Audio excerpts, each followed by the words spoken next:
All right. Hi, everyone. Can you hear me okay? Is it too loud or okay? Yeah.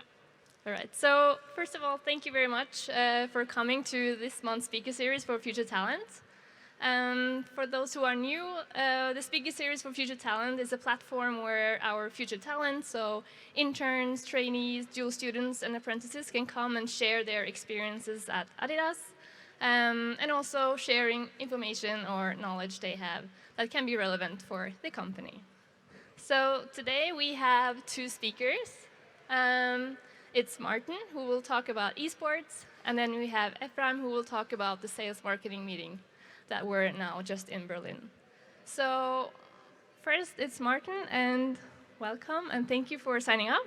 We are very excited to hear your presentations about e-games. So how does this work? Hello, everyone. Thank you all for coming. So as my colleague has said, my name is Martin. I'm an intern who've joined the company recently, the middle of March. I work in the GFF head office team, and I see some of my colleagues here. Thank you all for coming.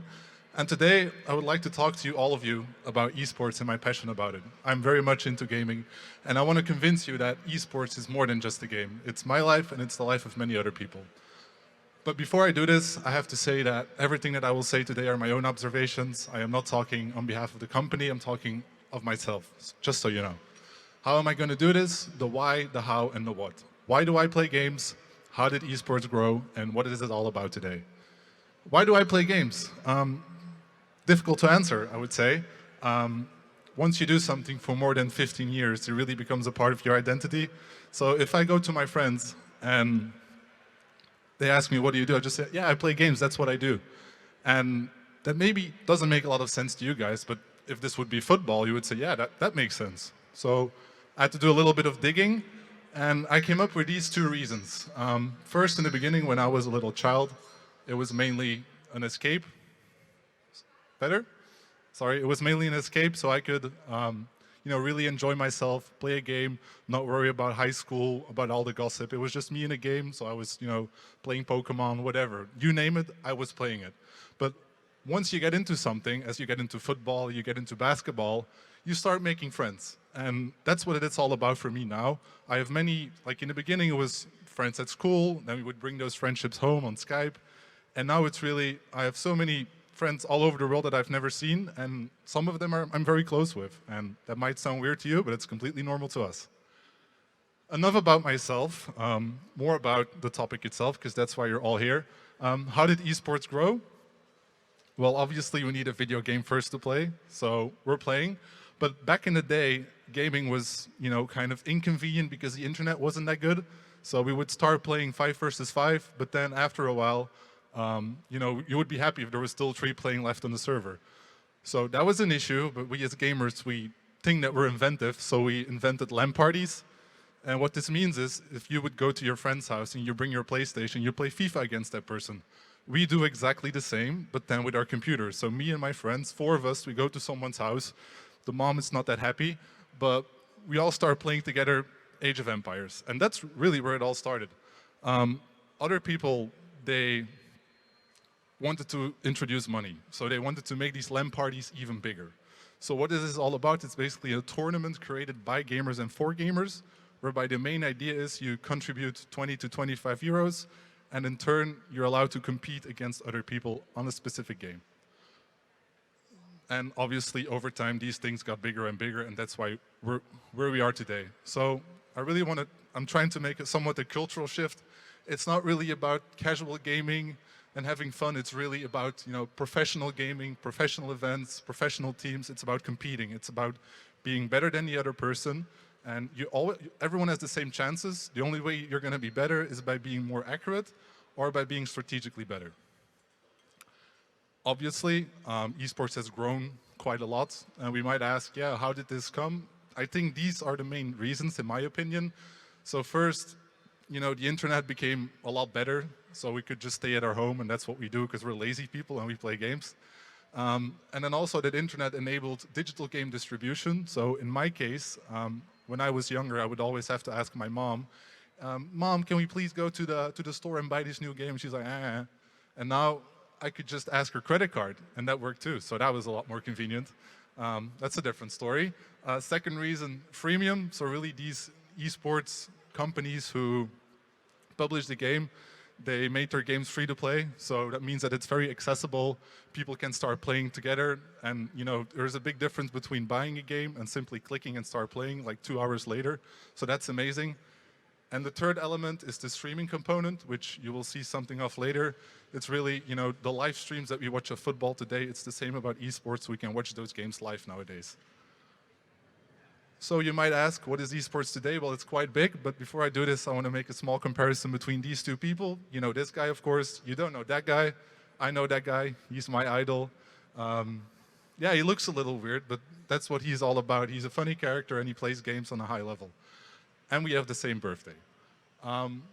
What I want to compare, just their social media platforms. If you look at, yeah, it works. Facebook, it doesn't really make a lot of sense, but if you look at other platforms, really, this guy who's making a living out of playing games really has like more than millions of people watching him. It's amazing, and I almost watch him every day, which I will watch him probably later tonight. Anyway, then the games, when someone asks me what is gaming all about, no, if they ask me, tell me something unique about yourself, I always say, yeah, I play esports. And then people come up to me like, oh yeah, I've heard of esports.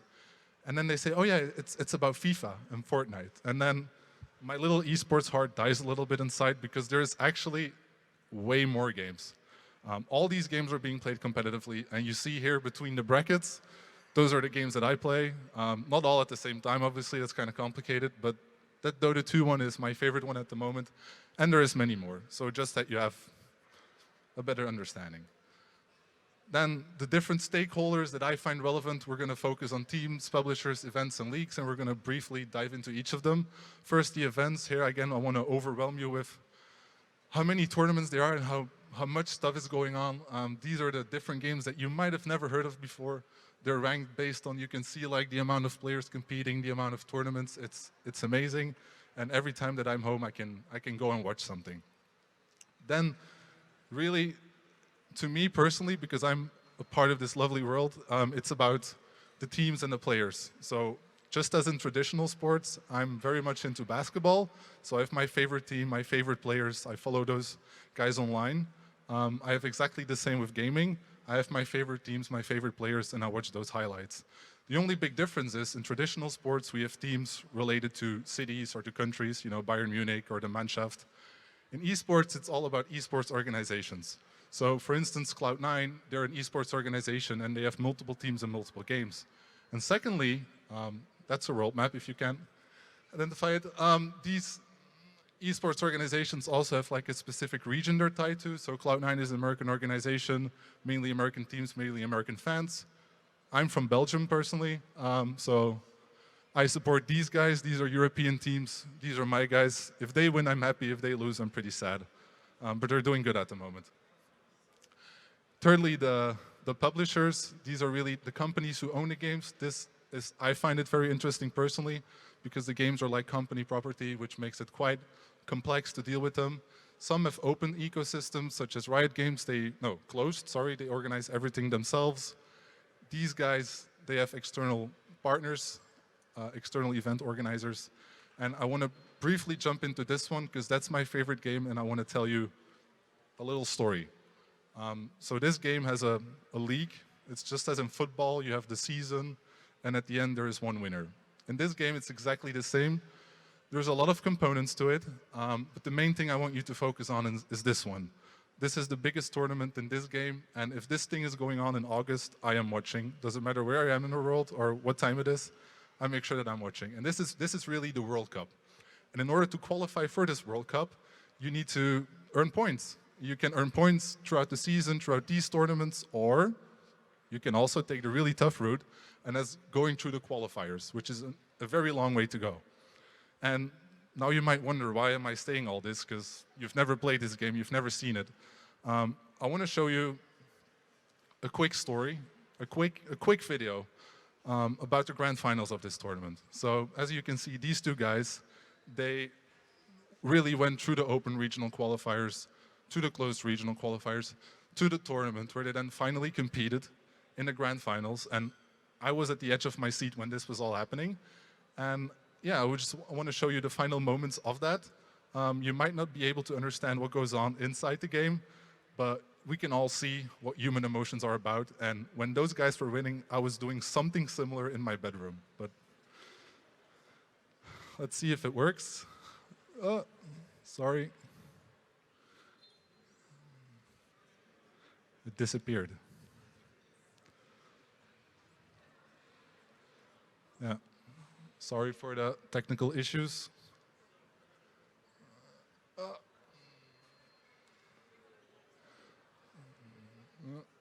Almost there. He's trying to retrieve the change. They get themselves another Saunders taken down. And No, the Mrs. sound Dice. of shockwave from Seb. Echo. Yeah, it doesn't matter. I also go. Reposition. He wants to echo. He also echo here. It doesn't matter. It really doesn't matter. We have buybacks. Game to game. Still to the agent. Oh my God. Team. Your TIA champion.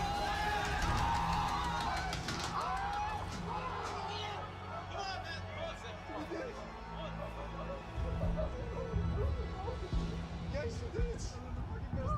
Seb, come on, it's real. Seb, it's real. Seb, it's real. Well, just as in any sport, some people lose, some people win. But really, every time that I watch this video, it really gets to me personally, because, you know, just as a little kid would watch football and he sees Mbappé win the World Cup, to me, to see these guys win, to see what they go through, it means a lot. And you can see, like, they started in the middle of April, they made this new team, they practiced, they learned, they were the underdogs, and then they finally won. And that's because I'm a gamer, that's what I relate to, this is my story, this is what I look up to. And that's just something that I wanted to tell to all of you today. Hopefully you've learned something out of it. Yeah, so sorry, I was getting a little bit lost there. So we've spoken about the teams, the publishers, the events, and the leagues. Hopefully you're all a little bit interested in it. And then I have a call to action. Twitch. Twitch is my Netflix. When I go home, I open Twitch. I don't open Netflix. And as you can see here, these are all the different games that are being broadcasted all the time. You can go to the website or you can download the app. I highly recommend you to check it out. And if you want to talk about esports with me or you want to play games with me, please reach out as well. And yeah, thanks a lot for listening. And that was it.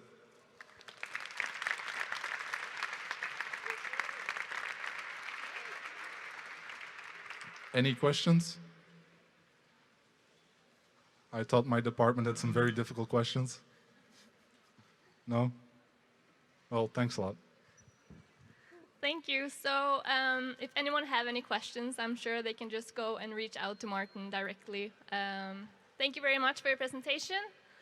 Good. So the next one